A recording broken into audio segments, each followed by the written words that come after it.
नाज़रीन, जनूबी एशिया की दो एटमी ताकतें इस वक्त कोविड-19 की वजह से अपने घुटनों के बल पर आ चुकी हैं।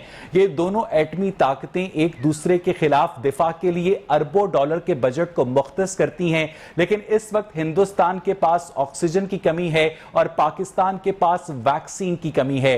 गवर्नमेंट ऑफ पाकिस्तान ने अब तक अपने 22 करोड़ शहरियों के लिए सिर्फ 25 लाख वैक्सीन खरीदी हैं और 20 लाख वैक्सीन अतिये में मिली हैं। यूं अब तक पूरे पाकिस्तान के लिए हुकूमत पाकिस्तान 45 लाख वैक्सीन को प्रोक्योर करने में कामयाब हुई है और श्रीलंका अपनी 1.5 करोड़ आबादी को वैक्सीन लगा चुका है। बांग्लादेश 3 करोड़ के लोगों को इस वक्त वैक्सीन लगा चुका है और पाकिस्तान की हुकूमत जो है उसने कोविड-19 के हवाले से पाबंदियों को मजीद सख्त करने का फैसला किया है। फौज की मदद तलब करने का फैसला किया गया है। अब सवाल यह पैदा होता है कि फौज जब सड़कों पर आएगी और मॉब को कंट्रोल करेगी, मॉब भूखा होगा, मॉब ने अपने रोजगार पे जाना होगा, तो अवाम और फौज के दरमियान जो फ्रिक्शन क्रिएट होगी, जो एक लिहाज हुआ करता था इदारों का और अवाम का, उस फ्रिक्शन का जिम्मेदार कौन होगा? और उसके अलावा पाकिस्तान के अंदर जो मुख्तलिफ कारोबारों के ऊपर बंदिशें लगाई गई हैं,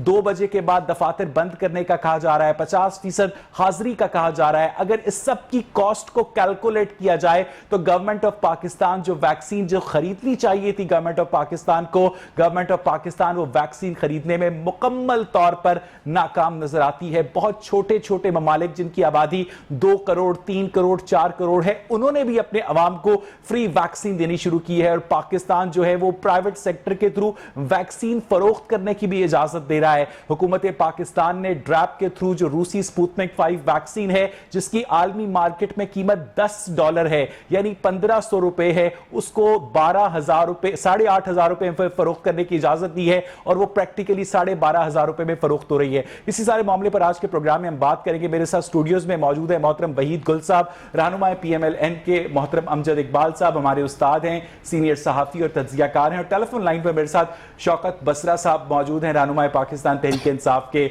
शौकत बसरा साहब, चूंकि आप टेलीफोन लाइन पर हैं इसीलिए आपसे मैं पहले गुफ्तगू का आगाज करूंगा। ये बताइएगा कि गवर्नमेंट ऑफ पाकिस्तान वैक्सीन की खरीदारी में इतनी गैर संजीदगी का मुजाहरा क्यों कर रही है?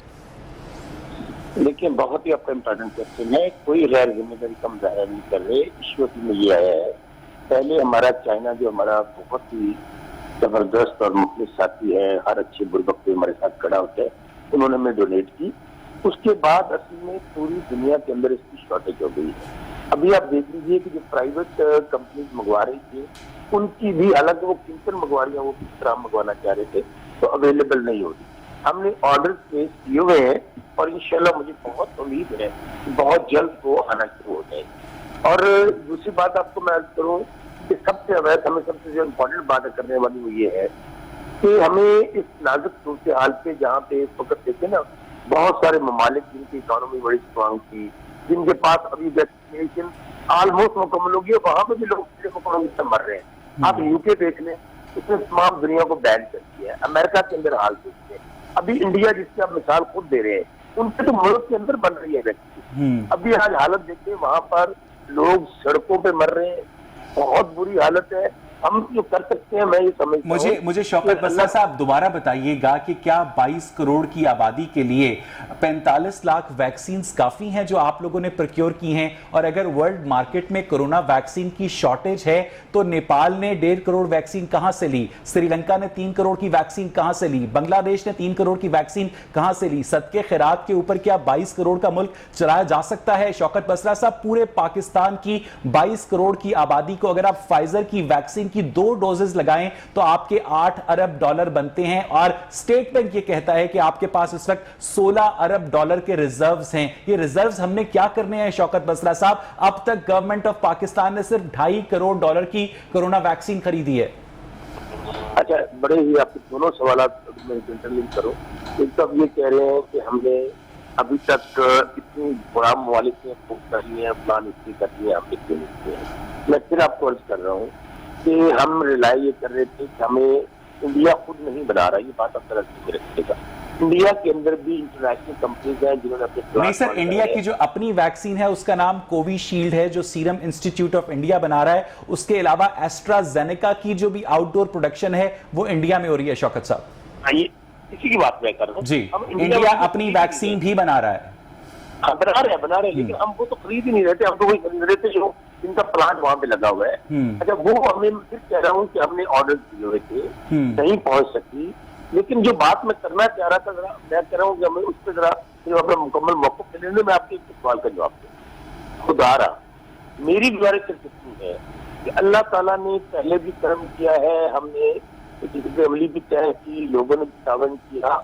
अब ये वाली जो लहर है ये बहुत खतरनाक है। हम इसमें क्रिटिसिज्म करते रहे कि आपकी वैक्सीन क्यों नहीं पहुंची। कम से कम जो हम काम कर सकते हैं, मैं आपके चैनल के जरिए बहुत आपका प्रोग्राम देखा जाता है मेरे भाई, मैं लाहौर के दिल में आप बैठे हुए हैं, कम से कम जो SOP इंटरनेशनल स्टैंडर्ड के हैं, जिसमें मास्क है, जिसमें सोशल डिस्टेंसिंग है, वो तो हम कम से कम उसकी केयर कर लें। हमें तो अभी भी, मैं आपके गांव में बैठा हूँ भावल नगर अहमदाबाद में, ये 3 महीने जो हमारी वेव आई थी उसमें शायद 10 या 12 लोग पॉजिटिव आए थे। अभी सूरत ये है कि कल मैंने 2 जनाजे पढ़े हैं। एक दिन मेरे दोस्त की वालदा पहुंच हुई है, दूसरे दिन आज मैंने जनाजा पढ़ा 11 बजे मेरे दोस्त। जब तक एक आम आदमी तक वैक्सीन नहीं पहुंचती है, गवर्नमेंट ऑफ पाकिस्तान ये कह रही है कि अवाम को SOPs पर अमल दरामद करना चाहिए। अमजद इकबाल साहब, आज जुम्मे का दिन था और मैंने अपनी इन गुनाहगार आंखों से देखा कि किस तरह खवे से खवा चल रहा था। मसाजिद तो पूरी तरह से भरी हुई थी, बाहर सड़कों के ऊपर भी बाकायदा कंधे के साथ कंधे मिलाकर नमाजी खड़े थे, जिस 6 फुट के फासले का कहा गया, जिस SOP का कहा गया, और बाकायदा पुलिस वाले खड़े होकर तमाशा देख रहे थे। अमजद इकबाल साहब, मुझे ये बताइएगा कि पाकिस्तान के अंदर writ of the government exist करती है या नहीं? बहुत शुक्रिया। लेकिन देखिए, बात यह है कि जी रिट ऑफ द गवर्नमेंट जो है वो आपको किसी भी शोबे में नजर नहीं आ रही। आपने शुरू में बात की कि जी के फौज को बुला लिया गया है, वो इसी मकसद के लिए कि जी के SOPs के ऊपर अमल दरामद करवाया जा सके। यानी इसका मतलब ये है कि जी हुकूमत ने अपनी शिकस्त इस मामले में भी, हम रोज किसी न किसी मुहाज पे देखते हैं कि हुकूमत पसपाई इख्तियार करती है और अपनी शिकस्त तस्लीम करती है। जब एक बेरोजगार मजदूर को एक फौजी चिंची से उतारेगा और उसे आगे नहीं जाने देगा रोजगार कमाने के लिए, तो फिर क्या ख्यालात पैदा होंगे उसके दिल में? ये अर्ज करता चलूं कि देखिए, ये फौज को बुलाने का फैसला मेरी जाती राय में तो दुरुस्त नहीं है। ये नहीं बुलाया जाना चाहिए था। एक हर इदारे का एक मर्तबा, एक मकाम, एक डेकोरम होता है, उनको वहीं पे रखना चाहिए था। अब लोगों को मास्क पहनाने के लिए, अब लोगों की सोशल डिस्टेंसिंग करवाने के लिए, अब होटल बंद करवाने के लिए, अब मार्केटें बंद करवाने के लिए आपको फौज की मदद नहीं तलब करनी चाहिए थी।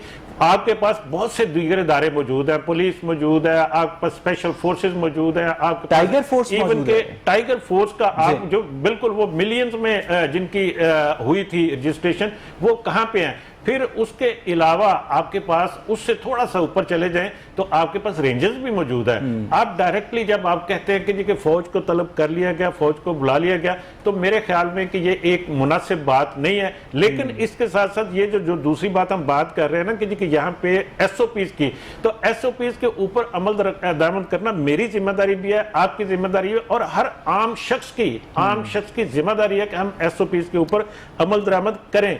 लेकिन हम वैसे अमजद इकबाल साहब, जो SOPs कहते हैं, उन SOPs के मुताबिक तो सिर्फ और सिर्फ चांद के ऊपर ही अमल हो सकता है। इंसानी मुआशरे के अंदर रहते हुए वो SOPs, मैं एक मार्केट से दही का लफाफा भी खरीदूंगा तो उस लफाफे के ऊपर भी कोरोना वायरस चिपका हो सकता है। मैं कहता हूं कि जी कम से कम हम इतना तो कर सकते हैं ना कि मास्क पहन लें। ये 50% SOPs का सिर्फ मास्क पहनने से मैं कहता हूं इंप्लीमेंट हो जाता है, हम वो भी नहीं पहनते। लेकिन मामला यह है कि इस लेवल तक लोग ज़हनी तौर पर गए क्यों? मैं कहता हूं कि जी हुकूमत ने लोगों को संजीदा होने ही नहीं दिया इस मामले, उनको कंफ्यूज रखा गया। अभी भी आज की बात भी जब आप करते हैं कि दोनों चीजें आपको नजर आती है ना, एक तरफ आप कहते हैं कि हमारा 90% जो हमारा ऑक्सीजन का जो फैसिलिटी है वो अवेल हो चुकी है, ठीक है। हमारे 86% और 88% हम कहते हैं हमारे वेंटिलेटर्स जो वो ऑन ड्यूटी हैं।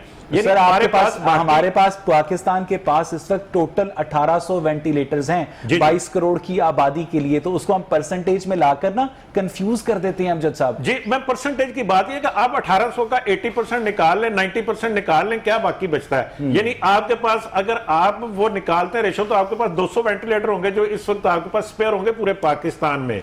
अगर खुदा न खास्ता सूरत हाल मजीद खराब होती है, हम वैक्सीन की बात बाद में कर लेते हैं, लेकिन अगर ये जिस तरह तरीके से हम चल रहे हैं, जिस तरीके से ये रेशियो बढ़ रही है, तो हमारे पास तो वेंटिलेटर ही नहीं है। 200 वेंटिलेटर्स के बाद अब क्या करेंगे? आप लोगों को कहां से ऑक्सीजन ला के देंगे? सिर्फ एक बात जिक्र करें, देखिए जो करने की बात थी वो ये थी कि ये 1 साल हो गया हमें इस मामले में, हमें पता था, हमें सारी सूरत हाल दुनिया हमारे सामने थी, नजर आ रहा था यूरोप में क्या हो रहा है, अमेरिका में क्या हो रहा है। हमने इस दौरान अपनी कैपेसिटी को कितना बिल्ड किया, कितना एनहांस किया, कितना बढ़ाया कि अगर हमारे पास उस वक्त 1000 था तो क्या हम अब कोई 22 करोड़ की आबादी के लिए तो हमने 10-20 लाख वेंटिलेटर्स का बंदोबस्त कर लिया? अगर नहीं किया तो यह भी एक नाकामी है।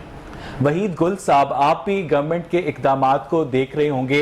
शाहिद खाकान अब्बासी साहब ने मुतअद्दिद मरतबा गवर्नमेंट पर तनकीद करते हुए कहा कि एनसीओसी कुछ नहीं कर रही, प्राइवेट सेक्टर को कोविड-19 की जो स्पुतनिक 5 वैक्सीन है $10 उसकी प्राइस है और उसे 8,500 रुपए में बेचने की इजाजत दी गई है और वो अमली तौर पर 12,500 की बेच रहे हैं। ऐसा दुनिया के किसी और मुल्क में नहीं हो रहा वहीद गुल साहब। लेकिन जो ऑपोजिशन है, हमने देखा कि आप लोगों ने पिछले दिनों पार्लियामेंट में पाकिस्तान तहरीके इंसाफ को सपोर्ट किया जब बिलावल भुट्टो बॉयकॉट कर रहे थे। तो ऐसे में ऑपोजिशन जो है वो सिर्फ अपने सर्वाइवल की जंग लड़ रही है और गवर्नमेंट कोविड-19 के मामले पे जो आवाम से कर रही है, ऑपोजिशन को इस बात की कोई परवाह नहीं है खास। वही गुल साहब।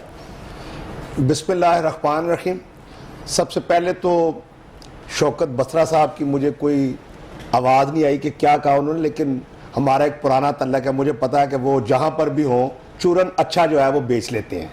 बाकी जहां तक इस हुकूमत शौकत बसरा साहब आपको आवाज आ रही है? वही जहां तक जो है वो हुकूमत की कारकर्दगी का सवाल है तो वो तो बजाते खुद एक सवालिया निशान है। अब मुझे एक सिर्फ मैं आज आपके तवज्जो से पूछना चाहता हूं, मुझे कोई जवाब दे दे कि प्राइम मिनिस्टर्स हो इस मुल्क का या कुछ चीफ मिनिस्टर्स हो, तो वो तो वैसे ही लॉकडाउन के अंदर रहता है, वो जो है वो अवाम के अंदर वो नहीं होता और हर कोई उनसे जाकर नहीं मिल सकता जब तक कि वो किसी को इजाजत ना दे।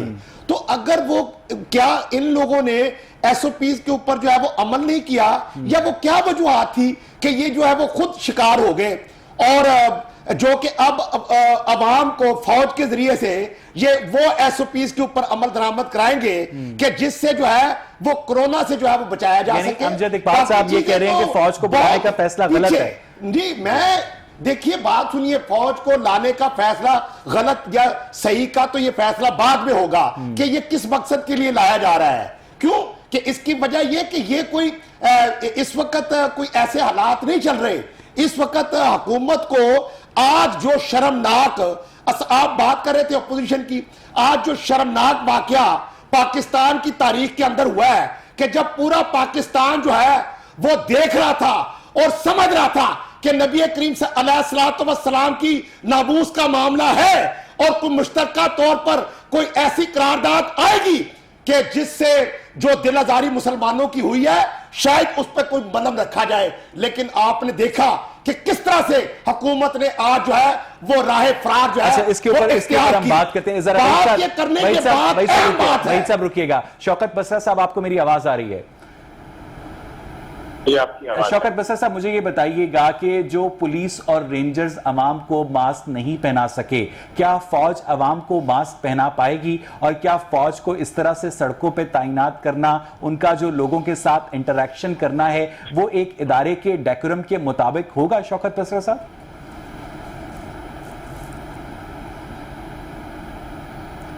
शौकत बसरा साहब आपको मेरी आवाज आ रही है? शौकत बसरा साहब आप मुझे सुन सकते हैं? मुझे लगता है कि शौकत बसरा साहब इस वक्त हमारे साथ टेलीफोन लाइन पर मौजूद नहीं हैं।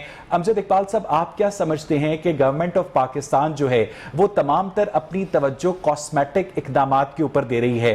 कल मेरे वालिद साहब को कोविड की वजह से सांस का मसला था, मैंने जिना अस्पताल फ़ोन किया फुल था, मैंने सर्विसेज अस्पताल फ़ोन किया फुल था, मैंने PKLI फ़ोन किया फुल था। किसी भी गवर्नमेंट के हॉस्पिटल में कोविड-19 को इस वक्त अकोमोडेट नहीं किया जा रहा। अमजद इकबाल साहब, तो एक आम आदमी कैसे ये समझे कि गवर्नमेंट खातिर खा इक़दाम कर रही है?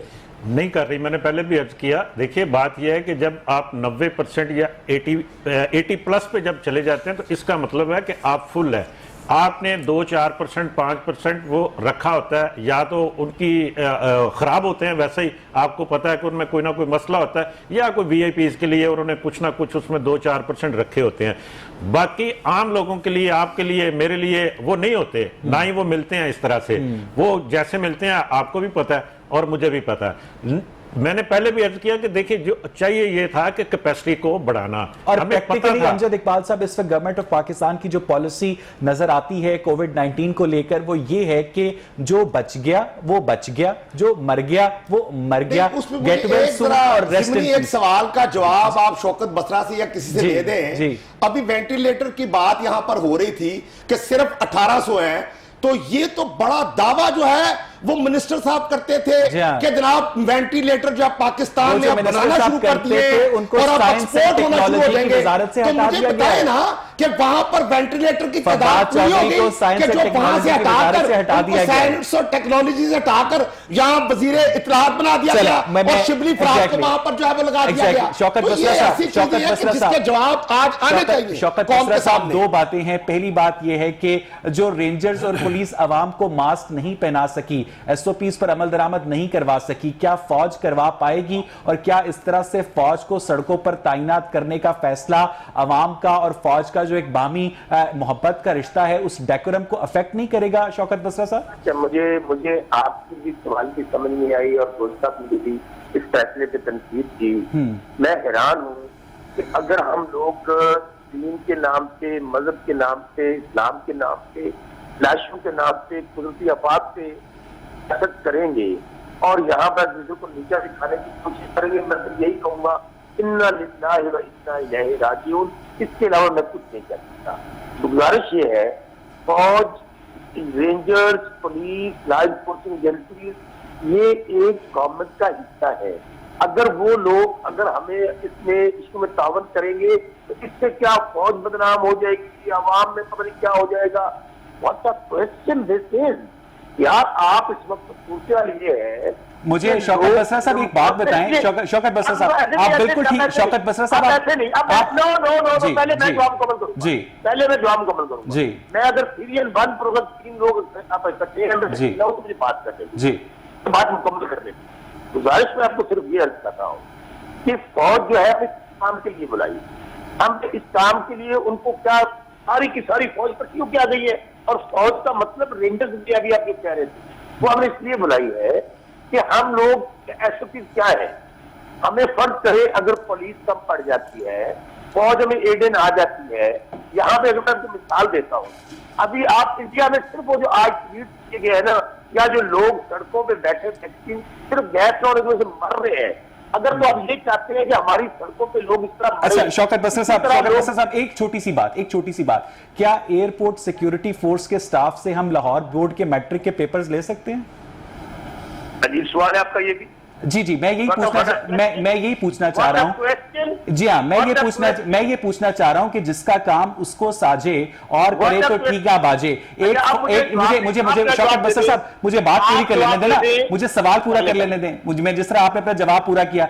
शौकत बसरा साहब, एक फौजी की ट्रेनिंग होती है कि वो अनारकली में खड़ा होकर एक आम आदमी को बताए कि वो यहां से नहीं गुजर सकता?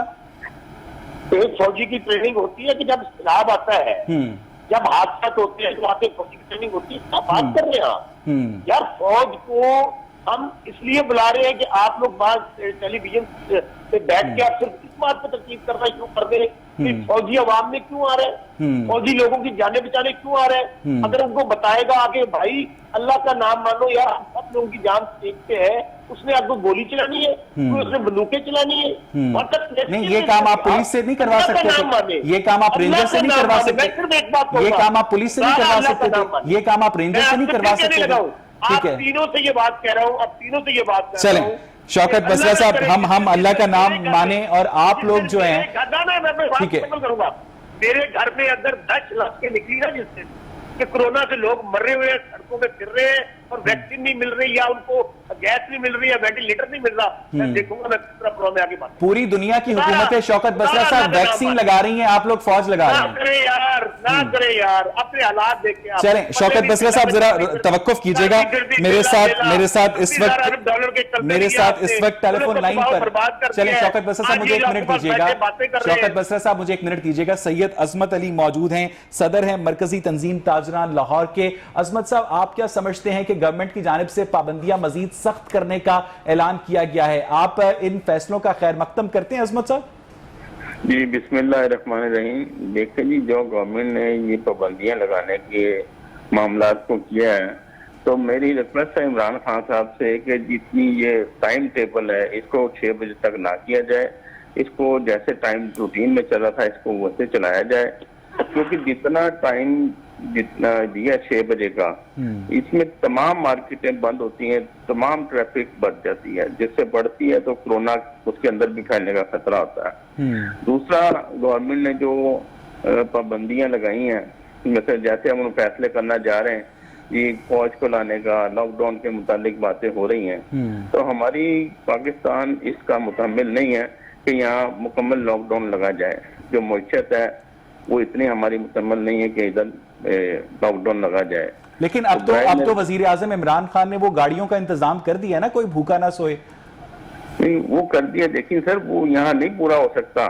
आप पूरे पाकिस्तान की हम 22 करोड़ आवाम है, वहाँ कितनी गाड़ियां आपने दे दी जहाँ खाना दिया जाएगा, और कितना इसमें आप देखें पूरे लाहौर के अंदर 46 मजिस्ट्रेट है, वो कहाँ का पाबंदी आप ड्यूटियां देंगे। तो मेरी तो ये रिक्वेस्ट है कि अमजद इकबाल साहब, ये बड़ा अहम नुक्ता है कि जब लोग बेरोजगार हों, जब लोग भूखे हों, जब उन्होंने रोज दिहाड़ी कमा के ही खाना हो, तो ऐसे में आप खा फौज को तैनात करें, खा रेंजर्स को तैनात करें, खा पुलिस को तैनात करें, जब अवाम का जम्मे गफीर रोजगार की तलाश में, रोटी की तलाश में सड़कों पर आएगा, तो SOPs पर अमल दरामद तो नहीं हो पाएगा ना अमजद साहब? नहीं हो पाएगा, वाकई नहीं हो पाएगा। लेकिन फिर बात यही है कि जी कि इस वक्त हमारे पास वैक्सीन है और ना ही कुछ दीगर हमारे पास इतने वसाइल हैं कि हम सबको रोटी खिला सकें। तो फिर हम करें क्या? हमारे पास स्वाय इसके कि हम SOP के ऊपर अमल दरामद करें और करवाएं, और हम कर क्या सकते हैं। देखिए, बात यह है कि मैं SOPs की जब हम बात करते हैं तो इसका मतलब ये है कि ये SOPs पिछले 13 माह से हुकूमत बार बार लोगों को बता रही है। हर बंदा कह रहा है कि जी SOPs, लेकिन अब लोग हुकूमत की बात के ऊपर यकीन करने को तैयार नहीं है। अब हुकूमत की बात को तस्लीम करने के लिए तैयार नहीं है। कोई बंदा मास्क पहनने को तैयार नहीं है, इस वजह से कि वो खुद हुकूमत ये कहती रही ना कि कोई बात नहीं, ये एक ऐसे ही मामूली सा नज़ला है, फ्लू है, और ये इस तरह की बातें करके लोगों को नॉन सीरियस किया गया।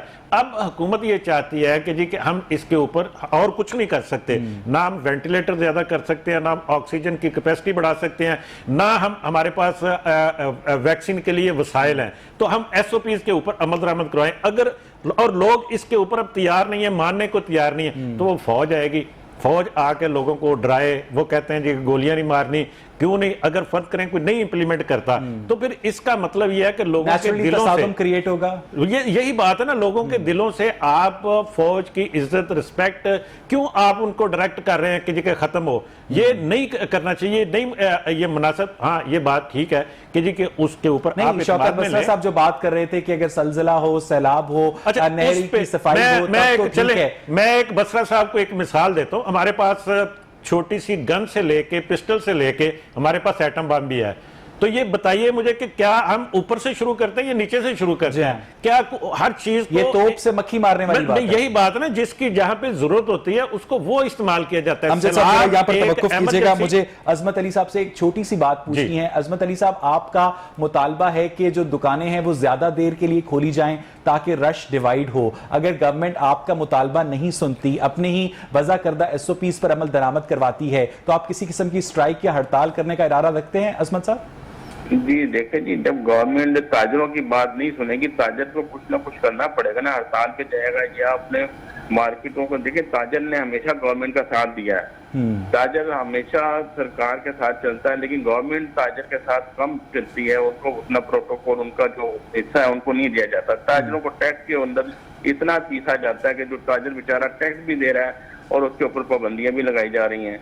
तो मैं तो गवर्नमेंट से यही अपील करूंगा कि ये टाइम खुला दिया जाए। बहुत बहुत शुक्रिया अजमत अली साहब। शौकत बसरा साहब, आपको मेरी आवाज आ रही है? शौकत बसरा साहब, आपको मेरी आवाज आ रही है?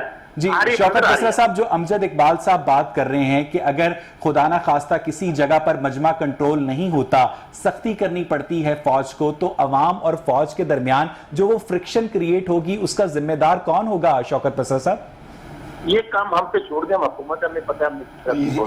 आप पे छोड़ा तो आपने तो मुल्तान रोड के ऊपर करोड़ों की अमलाक जलवा दी। शौकत बसरा साहब, एक मिनट, ये काम जो हमारे करने वाले ना हमें करने दें। हमें यहाँ कोई ना भाषण दे ना लेक्चर दे कि किस तरह करना है। हमें पता है कि हमने किस तरह, क्योंकि हुकूमत जो होती है वो लोगों के जानो माल का तहफ़्फ़ुज़ करना होता है उसमें, क्योंकि सबसे अव्वलीन तरजीह लोगों का जानो माल। हमें पता चल गया कि प्रेशर के तहत पहले आप मुआहदे करते हैं, फिर उस पर अमल दरामद नहीं करते, किसी की अपना सियासी जमातों को बैन करते हैं। हमें पता चल गया। शौकत बसरा साहब को बात पूरी करें। जी शौकत बसरा साहब, बात पूरी करें। जी, अगर वैसे यहाँ पे थिएटर लगाना नहीं है, मैं थिएटर नहीं लगा रहा हूँ। शौकत बसरा साहब, आपको कोई इंटरप्ट नहीं करेगा।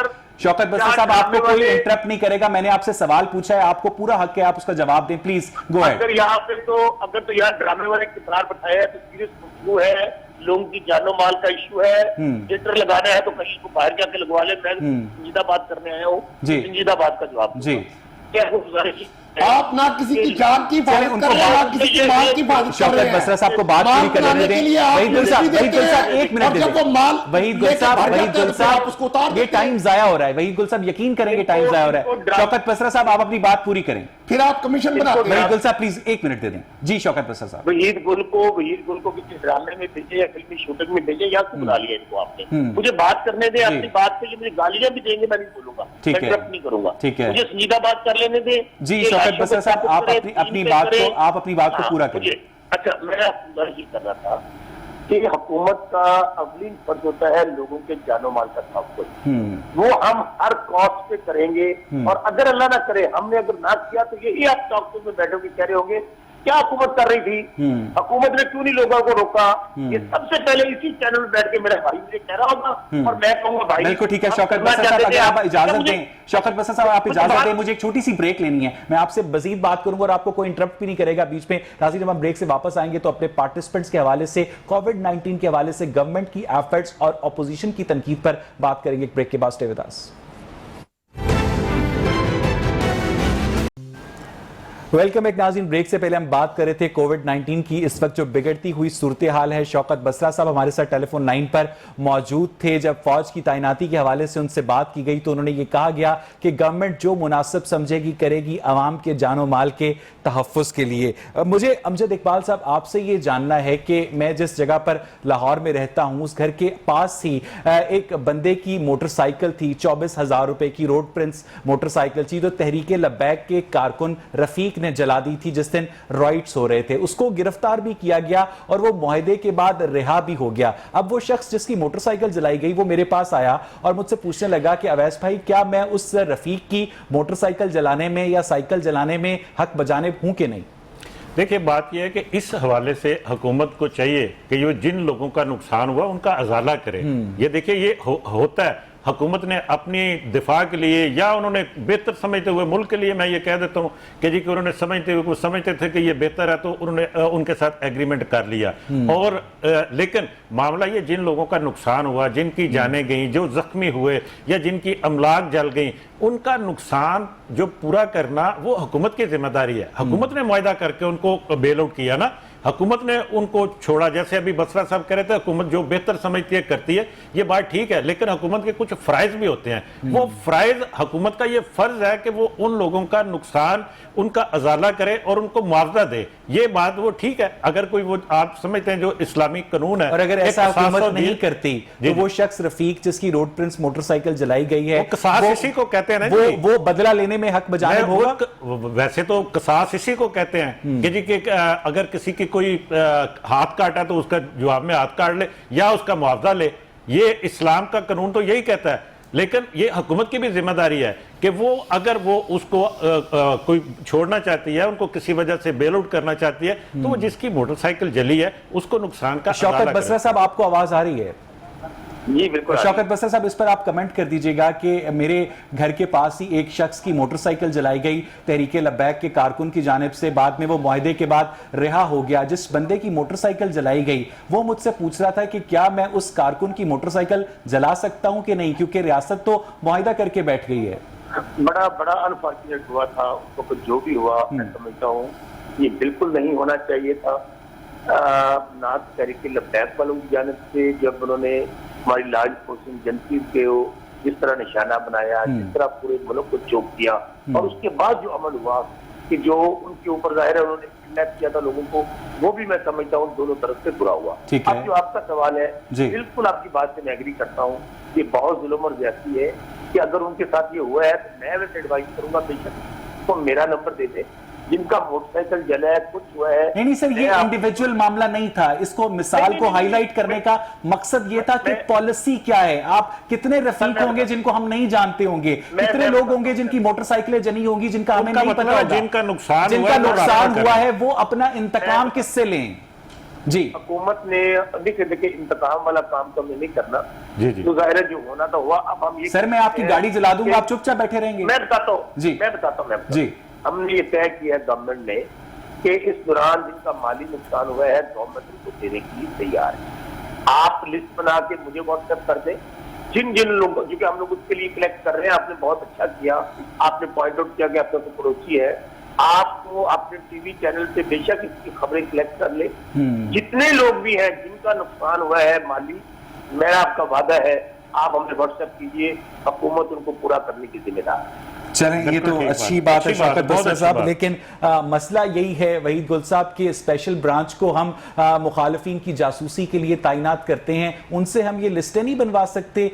जो लोगों को शिकायत होती हैं वो जाकर गवर्नमेंट को ही बतानी पड़ती हैं कि जनाब मेरी मोटरसाइकिल जलाई गई, मेरी गाड़ी जलाई गई। और जिस तरह से शौकत बसरा साहब बात कर रहे थे कि हुकूमत अवाम के जानो माल का तहफ़्फ़ुज़ करेगी, और अब कोविड-19 में भी अगर सिक्योरिटी फोर्सेस को बीफ अप किया जाता है सड़कों पे, तो आप समझते हैं कि इससे कोविड कंट्रोल होगा वहीद गुल साहब? देखिए, हुकूमत की जहां तक हालत है वो तो आपने देख ली कि प्राइम मिनिस्टर साहब कह रहे थे कि 40 गाड़ियां जली हैं, और एक मिनिस्टर जो था उनका इंटीरियर वो कह रहे हैं कि 50 गाड़ियां जली हैं। तो ये इनकी इंफॉर्मेशन का तो ये हाल है। मगर मैं ये कहता हूं कि देखिए बात ये है कि जो इश्यूज कौमी सतह के होते हैं, बिल्कुल मैं शौकत बसरा साहब की इस बात से इत्तेफाक करता हूं कि नामूसे रिसालम का मामला बड़ा अहम मामला है, और अल्लाह ना करे कि आप इसके ऊपर कोई अगर सियासत करेगा तो वो तबाह बर्बाद हो जाएगा। मैं समझता हूं, लेकिन हुकूमत को एक बड़े ज़र्फ का मुजाहरा करते हुए अगर क्या ही अच्छा होता कि अगर सबसे पहले जो दीनी जमातें थी उनको इकट्ठा करते, एक छोटी सी बात, इस मसले को अगर कुछ लोग ये कहते हैं कि एस्टैब्लिशमेंट ने तहरीके लब्बैक को इस्तेमाल किया नून लीग की गवर्नमेंट को गिराने के लिए, क्या ये बात ठीक है? देखिए, बात ये नहीं है, बात ये जरूर है कि जस्टिस जो ईसा साहब का जो काजी फाइज ईसा साहब का जो फैसला है उसके अंदर तो बहुत कुछ जो है वो आया है।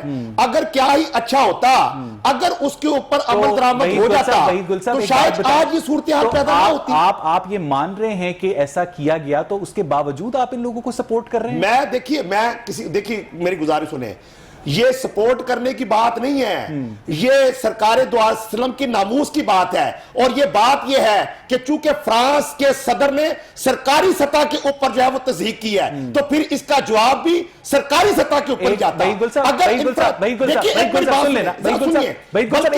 सतह के ऊपर नहीं, ऑपोजिशन को और सरकार को इस मामले के अंदर एक पेज के ऊपर जो है वो होना चाहिए। जो खादिमुल हरमैनुल शरीफैन के साहबजादे हैं शहजादा मोहम्मद बिन सलमान, जो कि वलीअहद हैं, उन्होंने 2 दिन पहले फ्रांसीसी सदर इमैनुअल मैक्रोन से मुलाकात करके कारोबारी मुआहदे किए हैं। और उसके अलावा जो बकिया 56 इस्लामी मुल्क हैं उनमें से किसी ने इस तरह से फ्रांस से ताल्लुकात मुनक़ता करने की बात की है? देखिए, आप जब ये बात करते हैं मैं तो हैरान हूं कि आप किस तरह का सवाल कर रहे हैं।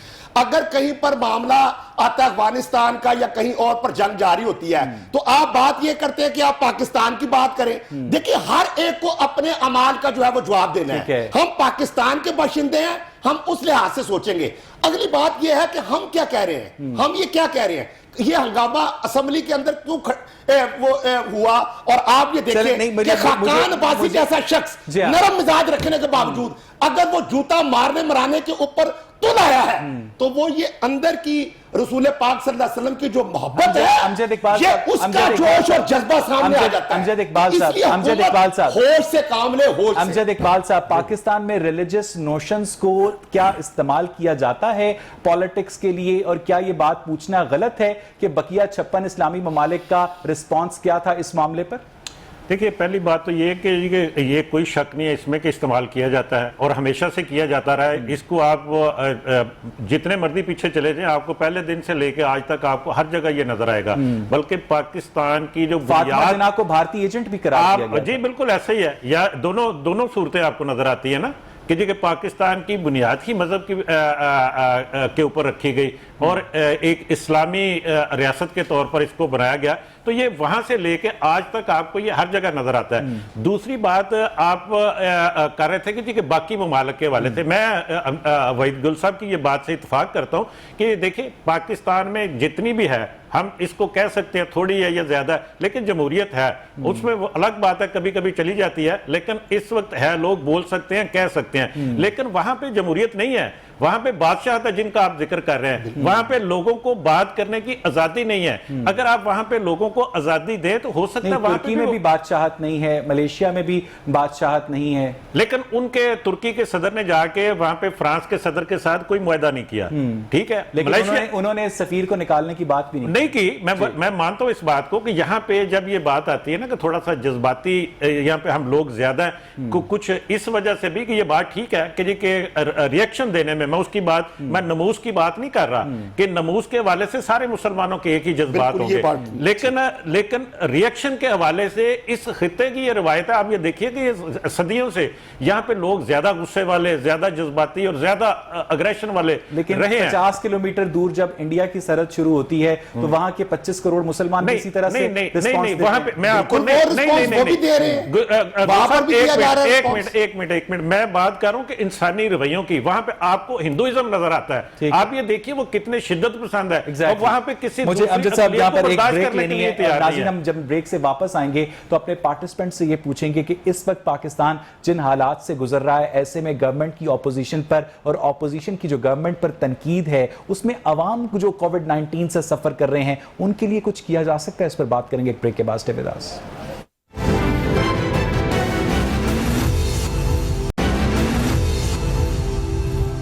वेलकम बैक नाज़रीन। ब्रेक से पहले हम बात कर रहे थे पाकिस्तान के सियासी हालात पर, गवर्नमेंट ऑफ पाकिस्तान के कोविड-19 के मुतालिक रिस्पांस पर। शौकत बसरा साहब, आपको मेरी आवाज आ रही है?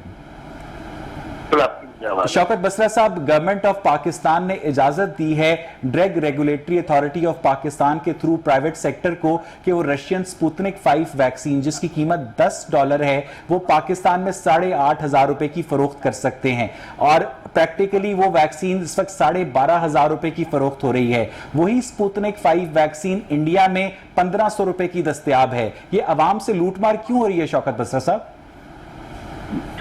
देखिए, बात यह है कि जो बात आप कह रहे हैं कि इतना रेट्स का डिफरेंस है, तो ये बात तो वाकई आपकी इम्पोर्टेंट है, लेकिन जाहिर है कि जो अभी तक हमें, जो अभी आपका पहला क्वेश्चन था आपको याद होगा कि गवर्नमेंट ने अभी तक क्यों नहीं लेकर आई, तो जाहिर है मजबूरी है, उसके ताबे चाह रहे हैं कि मैक्सिमम अब प्राइवेट सेक्टर है, गवर्नमेंट सेक्टर है, हम कोशिश करें कि वो हम वैक्सीन लोगों तक पहुंचा सकें। दूसरी बात आपको मार्क करूं कि अभी मैं आपको गवर्नमेंट लेवल पे बात बताता हूँ, जो हमारी वैक्सीन आई हुई है बहुत सारे लोगों को मैसेज कर रहे हैं, बहुत जरूरी है कि ये बात अपने प्रोग्राम तक जाए। नहीं शौकत बसरा साहब, आप बात चेंज कर रहे हैं। $10 की वैक्सीन पाकिस्तान में 12,500 रुपए की इस वक्त फरोख्त हो रही है। इंडिया में स्पुतनिक 5 वैक्सीन 1,500 रुपए की फरोख्त हो रही है। आप लोगों ने प्राइवेट सेक्टर को लूटमार की इजाजत क्यों दे रखी है? मैं आपको इंटरप्ट करूंगा जी। बिल्कुल ऐसी बात नहीं है कि जो रुकावटें हमें फील हो रही हैं जिसकी बुनियाद पर यहाँ नहीं आ रही थी, हो सकता है कि जिसका अंदाजा मुझे नहीं है जो आप सवाल कर रहे हैं, एग्जैक्ट मुझे भी अंदाजा नहीं है कि इंडिया में किस रेट पे मिल रही है, 5 से किस रेट पे आ रही है, लेकिन आपको मैं ये अर्ज कर दूं, ये हो नहीं सकता कि गवर्नमेंट ऑफ ये हो रहा है शौकत बसरा साहब। तो मेरी पहले मुझे जवाब पूरा कर लेने थे। ये हो नहीं सकता कि गवर्नमेंट का कोई अपना इंटरेस्ट तो नहीं है, ना कोई अपने को हमने फ्रंट में रखे हुए हैं।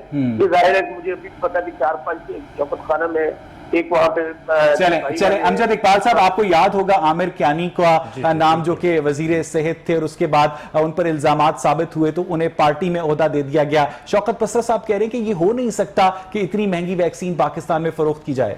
नहीं हो रहा है, ये हो रहा है। बल्कि आज मुझे भी किसी ने कहा था कि ये तकरीबन 12,000 रुपए की ये लग रही है वैक्सीन। मुख्तलिफ जो बड़े हॉस्पिटल है हमारे लाहौर के, वहां पे भी लग रही है। ये 8,500 ड्रैप ने उसकी कीमत मुकर्रर की थी और उसके ऊपर भी वो नाराज थे। $10 है। जी बिल्कुल, वो नाराज थे बड़े, और बल्कि यहां तक धमकी दी गई थी कि जी हम अपनी वैक्सीन वापस ले जाएंगे, ये तक कहा गया था। फिर उसके बाद पता नहीं, अभी लोगों को मुतमईन करने के लिए कहा गया था कि जी कि वो $10 की वैक्सीन 8,500 रुपए में पाकिस्तान में फरोख्त करने की किस बुनियाद के ऊपर डरैप ने इजाजत दी। ये तो सवाल तो ये भी करना चाहिए ना, जो सरकार के इदारे हैं और हुकूमत को ये बात आपकी ठीक है। उनके बाद भी जो कियानी साहब के बाद मिनिस्टर आए थे उनके ऊपर भी कीमतों में 300% इजाफे का, जफर मिर्जा साहब के ऊपर भी आपको पता कि ये क्या चार्जेस थे। फिर इंडिया से मेडिसिन इंपोर्ट करने का एक मामला उठा था, लेकिन वो भी वक्त के साथ साथ दब गया। वो भी जफर मिर्जा साहब के दौर में ये सामने आई थी चीज। और इस वक्त जब हम ये बात कर रहे हैं, इस वक्त एक तो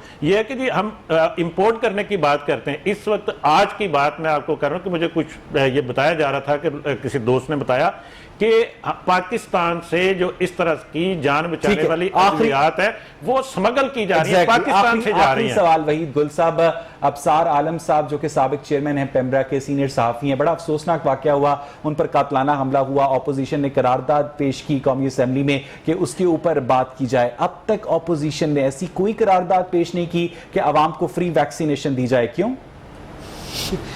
मैं समझता हूं कि आपने अबसार आलम साहब का जिक्र किया।